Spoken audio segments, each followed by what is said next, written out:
B. Collins. That's me. Peter B. Collins, news and comment. It's Tuesday, September 24th, 2019. And today I am once again declaring that we are in the midst of a truth emergency. Now, I credit the concept of a truth emergency to my friends Mickey Huff and Peter Phillips from Project Censored.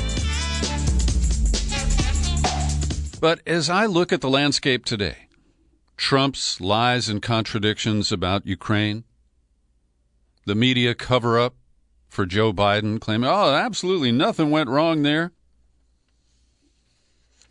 the other media malpractice that's occurring on the Oleg Smolenkov case, as we went into great detail with Scott Ritter in our in-depth interview yesterday. The framing of the Saudi attack, the attack on Saudi Arabia's oil refineries, framing it on Iran. And then the chutzpah of our intelligence community to use a whistleblower channel to expose this Ukraine episode after the way they demonized Chelsea Manning, Ed Snowden, Julian Assange, Jeffrey Sterling, Tom Drake, and let's not forget John Kiriakou. So we dive in with that as my overarching commentary. We have to navigate the spin in a way that is quite dizzying. So the latest information is that Trump, as he visits the UN, is peppered with questions about his phone call on July 25th with the new president of Ukraine. And today he had a new excuse. He said he put a hold on that military aid that totals around $400 million from two different budgets because, well, not the corruption issue that he cited the other day, which he uses to link to his demand for an investigation of Biden, but it's his UN canard that the other nations don't contribute enough money. So he said he put a hold on that.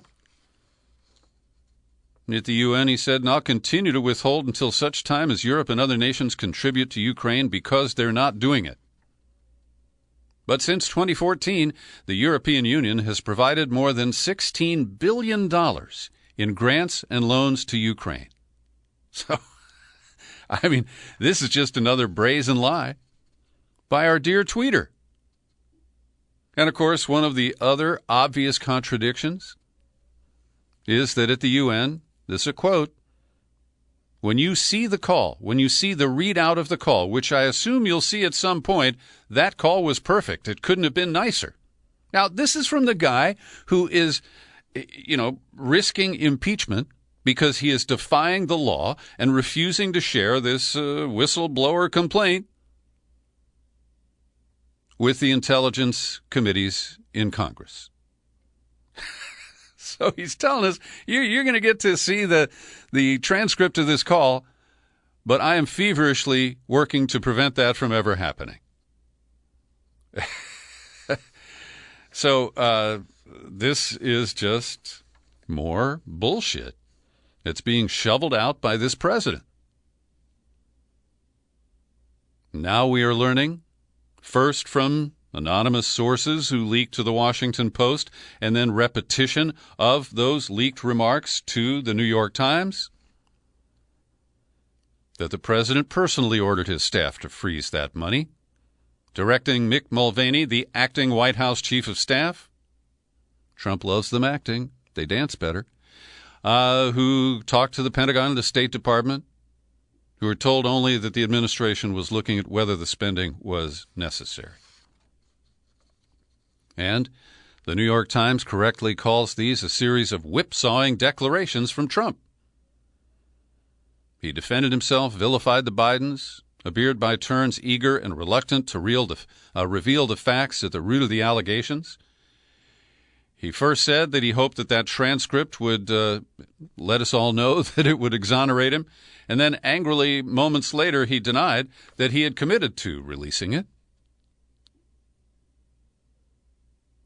So this has led congressional Democrats to rethink their allergy to impeachment, and we'll discuss that in greater detail in a couple of minutes here. Next, I want to note the way the corporate media is covering for Joe and Hunter Biden.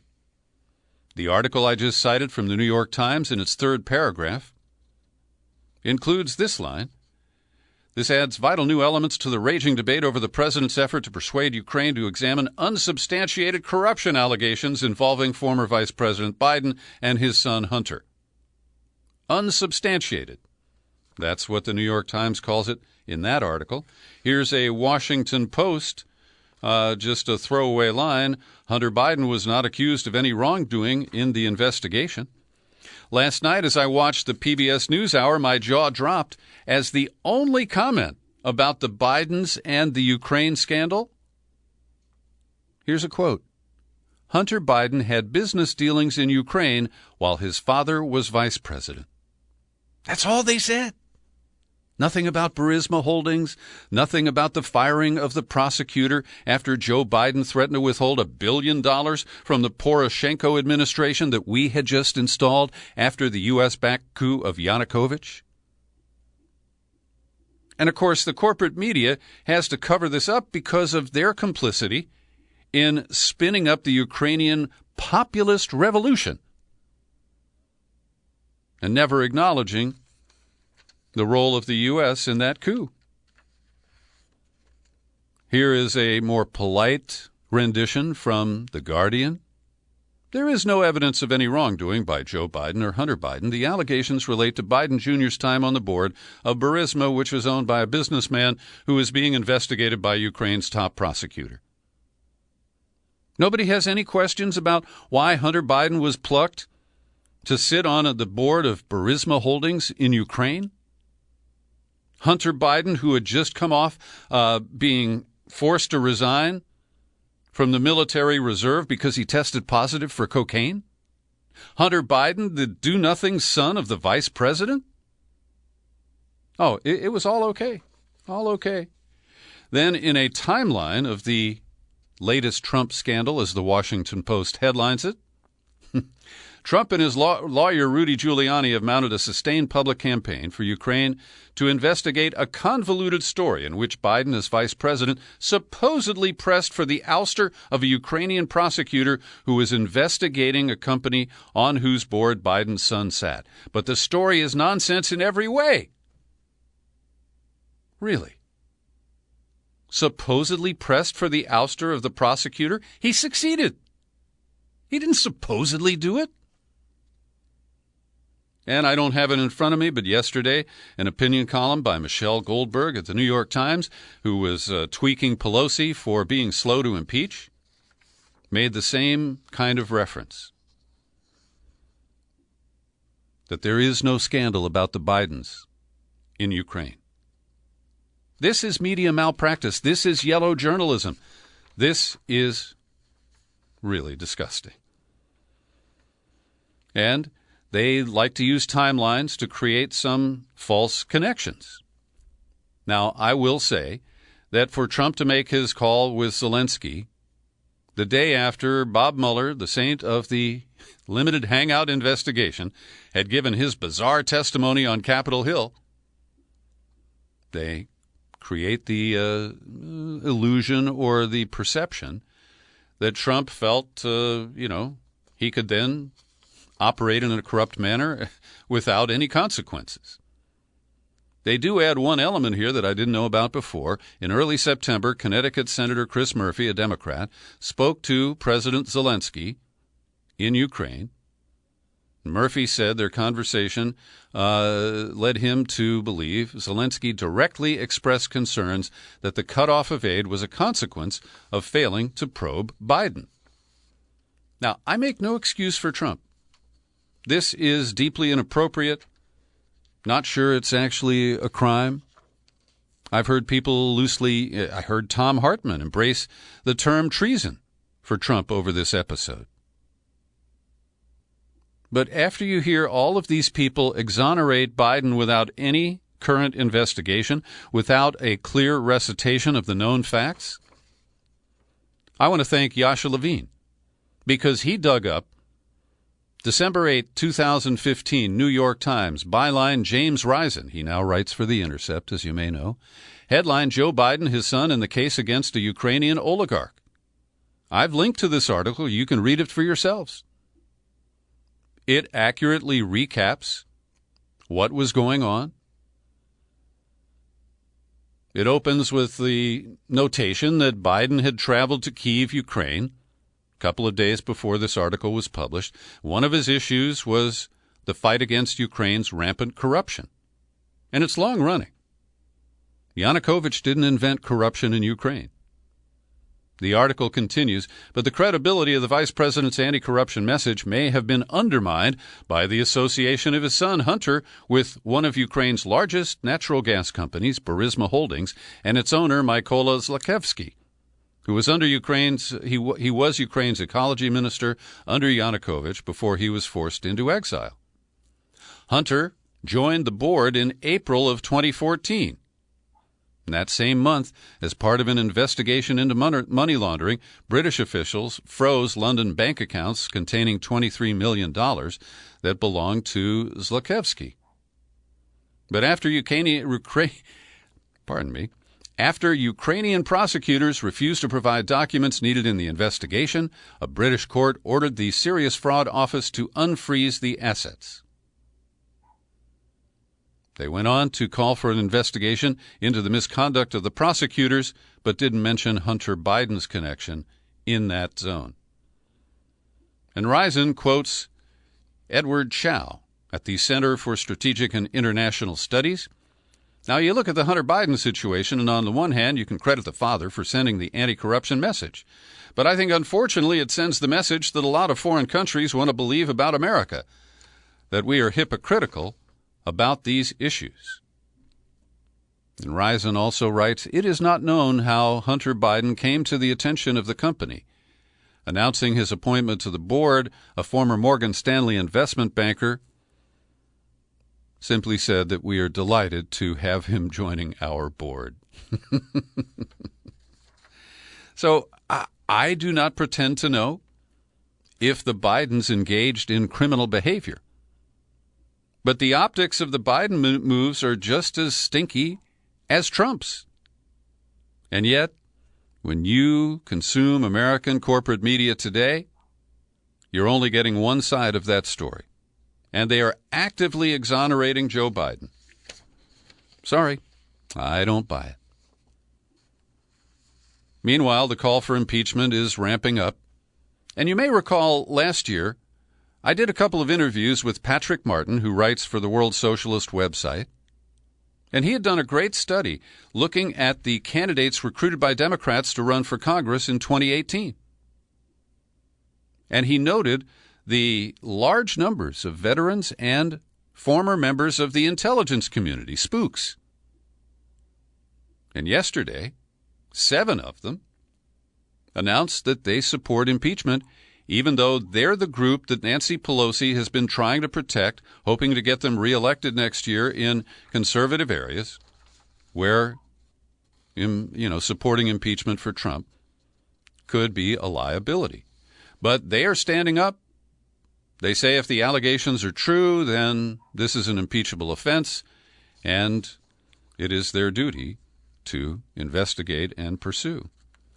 So just before I started recording today, a meeting was underway on Capitol Hill with the entire Democratic caucus. It's believed that Nancy Pelosi will yield to the pro-impeachment part of the caucus. And now the discussions are, should they set up a select committee for impeachment and move this out of Gerald Nadler's Judiciary Committee? And the speculation is that Pelosi would prefer to have impeachment managed by her buddy Adam Schiff, the Burbank Democrat who chairs the House Intelligence Committee and tried to sell us a boatload of bullshit in the Russiagate narrative. And I certainly find Nadler to be more credible and less politicized than Schiff. And AOC, who tweeted yesterday about how the Democrats need to impeach, today she's back on the Twitter machine saying Democrats don't have the luxury of time with another committee. Judiciary's been investigating, putting the pieces together for months. Impeachment belongs there. Well, we'll see how that plays out, and I'll have comment for you tomorrow. And Biden has a kind of milquetoast call saying that he will support impeachment if the president continues to stonewall Congress. Over at the New York Times, Ross Douthat outlines 4 reasons why Trump wants to be impeached. Partly because it will put Democrats into areas where they can be criticized. Again, the witch hunt argument. Number 2, Trump is happy to pit his overt abuses of power against the soft corruption of his foes. And, they call Biden's corruption soft. Okay. That may be a little harder than a lot of people want to spin it up as. Number 3, an impeachment battle would give Trump a last chance to solidify his hold on the Republican Party going into the future. I don't care much about that. And number 4, because the circus is the part of politics that he fundamentally enjoys. And that one I can't argue with. Meanwhile, Mike Murphy, who's known in California as the Republican consultant who cashed in when he ran billionaire Meg Whitman's failed campaign for governor against Jerry Brown. Mike Murphy co-hosts a podcast with David Axelrod, who is Obama's political brain. And Mike Murphy is calling for the House to impeach the president and force the question on the Senate and on Republicans overall. And this is an argument I made in 2018, that Pelosi should have allowed impeachment to begin before the election of 2018 to force Republicans to take a position and to educate voters about where those Republicans stand. Every day I pause for a second to thank the people who support my work here at the Peter B. Collins Podcast with your subscriptions. Great people like Elizabeth Vasquez, Brian Massey, Andrew Rush, and Stuart Russell. They each chip in $5 or $10 a month to keep this machine going, and I invite you to do the same. I need some new supporters here, and you can act on that impulse right now. Just visit peterbcollins.com, click on menu, click on Become a Subscriber. You hit the sign-up page, and you can take it from there. And as always, if you prefer to communicate via the U.S. mail and avoid PayPal, I'm at Box 150, 660, San Rafael, California, 94915. So Trump did it again at the United Nations. He lumbered through a boring teleprompter speech. He's just so terrible at that. And he read his lines just like a kid who was held after school, Anyway, he served up a lot of his same nationalism. All nations have a duty to act. No responsible government should subsidize Iran's bloodlust. As long as Iran's menacing behavior continues, sanctions will not be lifted. On immigration, Trump leveled a warning toward migrants attempting to enter the U.S. at the southern border. If you make it here, you will not be allowed in. You will be promptly returned home. And for those who Trump said advocated open borders, he said, your policies are not just, your policies are cruel and evil. All right. What I'm disappointed by is that European leaders, Germany, France, and Britain, have knuckled under to Trump, and they are blaming Iran for the attack on the Saudi oil complex. They don't offer any evidence. It's just all because we all know, right?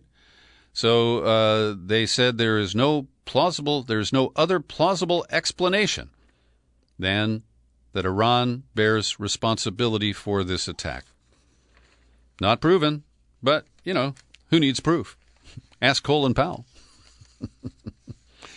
When you think about proof at the UN, the standards are remarkably low. I want to single out the New York Times for more criticism. I hammered them on Friday for their hawkish news article that was larded up with opinion, aimed at pressuring Trump to attack Iran over its alleged responsibility for the attack on the Saudi oil facilities. And the Times was a little more clever. Front page, Sunday, that's the biggest circulation of the entire week. And they decided to approach this by recapping the events of June 20th. when the Trump cabinet decided we would attack Iran after they had shot down one of our drones, and then Trump abruptly canceled it some 10 minutes before the go, no-go moment had been reached. And the Times uses that to promote neocon talking points and what I like to call a parade of John Boltons. And so Trump's own allies fear the failure to follow through was taken by Iran as a sign of weakness, emboldening it to attack oil facilities this month. Now, that's not proven, but the Times treats it as fact. And they trot out a few different people to serve up the commentary that Trump appears to be weak. They even use a former Democratic advisor to Barack Obama. Philip Gordon, who was a Middle East advisor to Obama, says Trump is in a box of his own making. He has put in place policies, maximum pressure on Iran, guaranteed to provoke an aggressive Iranian response, but he's not prepared to respond aggressively in turn, and the Iranians know it. So this is the official line. The New York Times serves it up now 2 times in 4 days as a news story. I mean, if they want to put that on their editorial page, I will not dispute their right to spew this crap. But when they put it in a news story, I find that deeply offensive. We've done it again. Anti-Taliban raids by Afghan forces backed by U.S. airstrikes killed another 40 civilians at a wedding party in southern Helmand province in Afghanistan on Sunday. We just keep on killing those civilians. And the way the story is framed, it was U.S. airstrikes in support of the Afghans. But you know how it really works, right? Twitter has announced that it has removed the dormant account of Saud el-Qahtani, a former close advisor to Crown Prince MBS in Saudi Arabia and the man who was thought to be the ringleader of the assassination in Istanbul of Khashoggi. They also purged another 5,000 accounts for inauthentic behavior or spamming, and some of those were controlled at a troll farm in Saudi Arabia that was under the guidance of Qahtani. But Trump still tweets freely, as you know. A big setback, a huge setback for Boris Johnson as the Supreme Court of Britain said flatly that his decision to suspend Parliament was unlawful. Labour Party leader Jeremy Corbyn said the decision demonstrates Johnson's contempt for democracy, abuse of power, and he urged him to become the shortest-serving prime minister there's ever been. That's Brit speak for get your ass out of here, resign. A Scottish politician, Joanna Cherry, called it absolutely momentous. Johnson's position is untenable. He should have the guts to do the decent thing and resign. So this just muddies the waters. Parliament will reconvene on Wednesday, and they will certainly make it difficult for Boris Johnson to go through with a hard Brexit, meaning that there is no deal regarding the Irish backstop and the other nagging issues. So stay tuned. There is more to come. David Cameron, the Prime Minister, who left this dirty pile of poop at number 10 Downing Street, and after he ran the referendum on Brexit that he thought would lose, he resigned, gave us Theresa May. She couldn't seal the deal or sell it, and now we got Boris Johnson. And David Cameron is very, very sorry. Here's a quote from an opening paragraph of the New York Times. Cameron, Britain's former prime minister, is sorry. Sorry that the Brexit referendum didn't turn out the way he wanted. Sorry that Britain is paralyzed by political dysfunction and that no one seems to know what to do next. He is sorry that people, including it now seems the Queen, are mad at him. I feel sorry about lots of things, he said. Well, this is a total sham and a scam. The Trump administration has forced the government of El Salvador to sign up for an agreement related to asylum that is flatly preposterous, okay? The deal is, as you hear, that if anybody travels through El Salvador and wants to come to Mexico to claim asylum in the United States, they have to first request and be denied asylum in El Salvador. Well, El Salvador has no capacity to do this. It is a sick joke, a cynical maneuver. We learned from an article at The Intercept that the nation of El Salvador has exactly one person who handles asylum requests. And this agreement comes after we rammed a similar deal down the throats of Guatemala. And here is a critical comment. Let's see, this comes from Eleanor Acer of Human Rights First. The idea that El Salvador is a safe country for asylum seekers when it is one of the major countries sending asylum seekers to the U.S., a country with one of the highest homicide and femicide rates in the world, a place in which gangs have control over large swaths of the country, and the violence is causing people to flee in record numbers.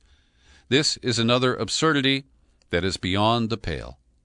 El Salvador is not a country that is known for having any kind of protection for its own citizens' human rights. If they can't protect their own, it's absolutely absurd to think that they can protect people who are not their citizens. Now to the political skirmish called the Democratic primary. Elizabeth Warren clearly is gaining ground in the polls at the expense of Bernie Sanders and, to some extent, Joe Biden. Now, the situation is fluid. The first caucus isn't until late January, early February.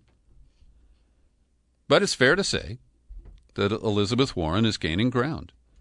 And I certainly find her far more acceptable than Joe Biden. But Bernie Sanders is not slacking off. He heard about Elizabeth Warren's plans for a wealth tax. He's only been talking about that concept since the late 1990s, so it's not as if she owns it. So Warren's plan is a 2% tax on wealth above $50 million and a 3% tax on wealth above $1 billion. Bernie wants a 1% tax on those earning over $32 million a year, increases that rate in steps until it reaches 8% with those who have more than $10 billion in income. Income or wealth? I take that back. That's wealth. That's assets. That's not income. Sorry. So the numbers are, the Iowa poll most recently shows Warren at 22, Biden at 20, and Sanders has lost ground at 11%. The other big idea that Bernie has floated is to cancel $81 billion in medical debt. That is a very dramatic proposal. And when you couple that with Medicare for all, boy, it could provide relief to millions of people in this country. I've linked to a comparative piece written by Danny Haifong. It compares the social policy positions, social welfare positions, of Sanders and Warren.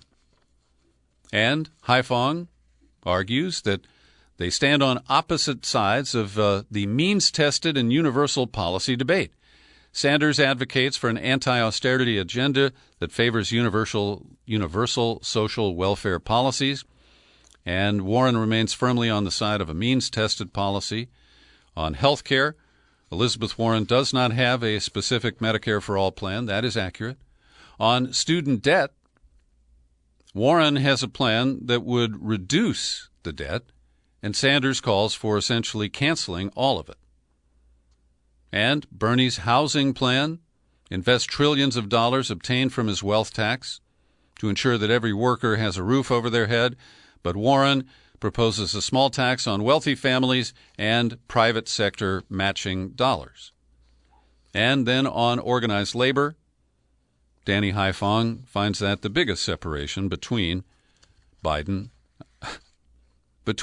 Sanders and Warren.